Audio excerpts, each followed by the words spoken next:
শাহজাহানের নয়া কুকীর্তি প্রকাশ্যে, গাড়ি চাপা দিয়ে খুনের ছক প্রথমবার নয়, এর আগেও একই ঘটনা ঘটেছে শাহজাহান বাহিনী। অভিযোগ সুবল চন্দ্র মণ্ডলের পরিবারে। সন্দেশখালীর রাজবাড়ী বাসিন্দা হচ্ছেন এই সুবল চন্দ্র মণ্ডল। সুবল চন্দ্র মণ্ডলের 9.5 বিঘা জমি ছিল, আর সেই জমি হাতাতে বারবার নাকি চাপ দিচ্ছিল শাহজাহান। 2021 সালের 9 ডিসেম্বর গেস্ট হাউসে সুবলকে তুলে নিয়ে যায় শাহজাহান বাহিনী। এরপরই বাসন্তী হাইওয়েতে দুর্ঘটনায় মৃত্যু হয় সুবলের। সুবল চন্দ্র মণ্ডলের মৃত্যুতেও উঠেছে প্রশ্ন। থানায় অভিযোগ না করতেও হুমকি দেওয়া হয়েছে পরিবারকে। এই সুবল চন্দ্র মণ্ডলের পরিবার পরিজনরা কি বলছেন শুনুন।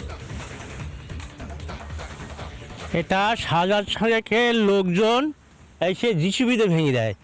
কেন করে ভাঙছে কেন? ওই জমি নিয়ে নেওয়ার জন্যই বলছে সব হসপিটাল হবে এখানে বলে, আর ওই জমিগুলো নিয়ে নেয়। সব জমি নেওয়ার জন্যে রোজ এসে বাবার বিছানায় এসে বসতো, মানে পিস্তল নিয়ে এসে বাবার হুমকি দেখাতো। ওই জিয়াউদ্দিন, জিয়াউদ্দিন বলতো যে জিয়াউদ্দিন শাহজাহানের গুন্ডা বাহিনীর লোক আর কি। আচ্ছা, বলে এই বুড়ো জমি ছাড়া নাইলে তোর 4 ছেলে বেড দেওয়া, তোর বেড দিয়ে মেরে দেবো। আচ্ছা, মেশিন নিয়ে ভয় দেখাতো।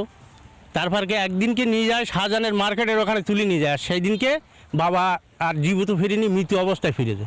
কারা দিল মৃতদেহ? ওই জিয়াউদ্দিন।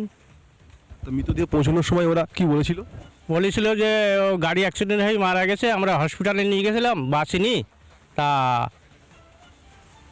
ওই আমরা কিছু পয়সা করে টোট দিয়ে দেবো, পুড়িয়ে দিয়েছি। আর বয়স্ক লোক ওই সব কেস কাছারি করছে, কিছু হবে না, তোরা যেন কেস কাছারি করিস নি।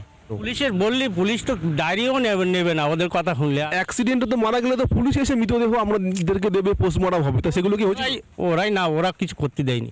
এসব প্ল্যান মাফিক ওদের খুন করা, এসবগুলো ভোলা ঘোষেরও ওই ঠিক একই কোর্টে যাচ্ছে, সেই অবস্থায় ওটা প্ল্যান মাফিক মেরেছে। ওটা ওদের একদম ছক করা থাকে ওদের। আমার বাবার তো, আমার তো সেরকম ধারণা সেটাই যে ওইভাবেই মারা। ওনাকে এখন মারা যাওয়ার আগে আমাদের কাছে যেত, মানে মারা যাওয়ার পরে যে আমার বাবাকে এইভাবে করে হত্যা করেছে। আমি যে ঠিক আছে আমরা দেখছি, প্রশাসনের কাছে আমরা অভিযোগ করলাম, কিংবা তার কোনো কিছুই হচ্ছে না। কিভাবে মারা হয়েছে বলে আমাদের দাবি? দাবি তো ইচ্ছে করতে, মানে মস্তান বাহিনী দিয়ে তুলে নিয়ে গিয়ে মারা হয়েছে। অ্যাক্সিডেন্টে মারা গেলে তো পুলিশের কাছে একটা পোস্টমর্টম রিপোর্ট করতে হয়, বা হাসপাতালে ভর্তি করতে হয়। এই সমস্তগুলো কি আমাদের কাছে ছিল? ওগুলো কোনো কিছুই করতে দেবে না। ও থানায় গেলে ওনাদের কাছে সবসময় রিপোর্ট চলে যায়। একটা সাধারণ মানুষ কোনো বিচারের কাছে যেতে পারে না, আইনের কাছেও যেতে পারে না। সাথে সাথে তাদের কাছে যায়, গিয়ে দেখাচ্ছে যখন এই ডিস্ট্রিবিউট করছে তাকে তুলে নিয়ে গিয়ে বউ ছেলেগুলো অত্যাচার করতেছে, সে যাবে কি করে? ওনার বাবার মৃত্যু কিভাবে বলছেন? যেটা কি অ্যাক্সিডেন্ট না এমনি মার্ডার বা কি? মার্ডার করে মারা হয়েছে। কি এইভাবে মারতে গেলে কেন, মানে কেন মূলত কারণ? এনাদেরকে তাড়িয়ে দেবে, জমি জায়গা সব আত্মসাৎ করবে, মানে লাখ লাখ টাকা, কোটি কোটি টাকা সম্পত্তি ও তো মেরে দিয়ে সব নিয়ে নেবে। তাই কি করেছে? তাই করেছে তো। ভোলা ঘোষকে ঠিক যেভাবে মারার চক্রান্ত করা হয়েছিল, ঠিক সেইভাবে গত 2021 সালের ডিসেম্বর মাসে এই এলাকার সুবল মণ্ডল নামে এক ব্যক্তিকে ঠিক একই রকমভাবেই মারা হয়েছে বলে দাবি করছেন তার ছেলে। এই যে জমি, এই যে বাড়িটা যে রয়েছে ভাঙাচুরো যে একটা বাড়ি, এই বাড়িটা কিন্তু পুরো জেসিবি দিয়ে ভেঙে গুড়িয়ে দেওয়া হয়েছে। শেখ শাহজাহানের অনুগামী জিয়া, সেই তার নেতৃত্বে কিন্তু এখানে জেসিবি দিয়ে তারা পুরো বাড়ি ঘরদোর ভেঙে পুরো লম্বা জায়গা, যে 9 বিঘে লম্বা জায়গা, সেই জায়গা কিন্তু পুরো দখল করে নেওয়া হয়েছে। এবং যে জায়গা ছিল সুবল মণ্ডলের, তাকে এখান থেকে তাকে ডেকে নিয়ে যাওয়া হয় সরবেরিয়া মাছের বাজারে।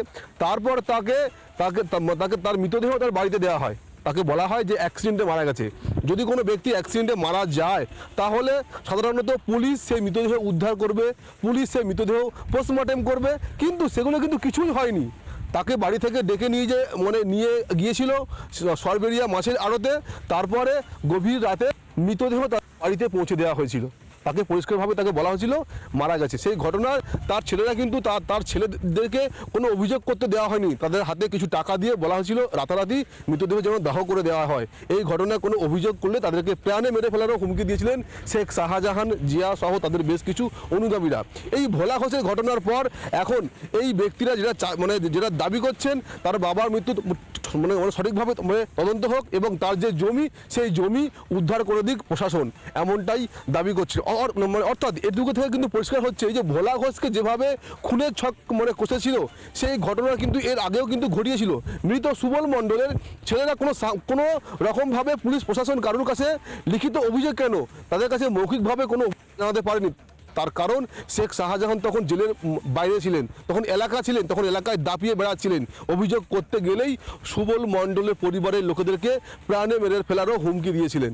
এখন এই ঘটনার পর পুলিশ কি ব্যবস্থা নেয় সেই দিকে তাকিয়ে রয়েছে মৃত সুবল মণ্ডলের পরিবারের সদস্যরা। সন্দেশখালী থেকে অর্ণব মৈত্র, রিপাবলিক বাংলা। নানা ধরনের কন্টেন্ট দেখার জন্য লাইক করুন, শেয়ার করুন আমাদের ফেসবুক পেজ, সাবস্ক্রাইব করুন আমাদের ইউটিউব চ্যানেল। পাশাপাশি অন্যান্য ব্রেকিং নিউজের জন্য অবশ্যই চোখ রাখুন রিপাবলিক বাংলায়।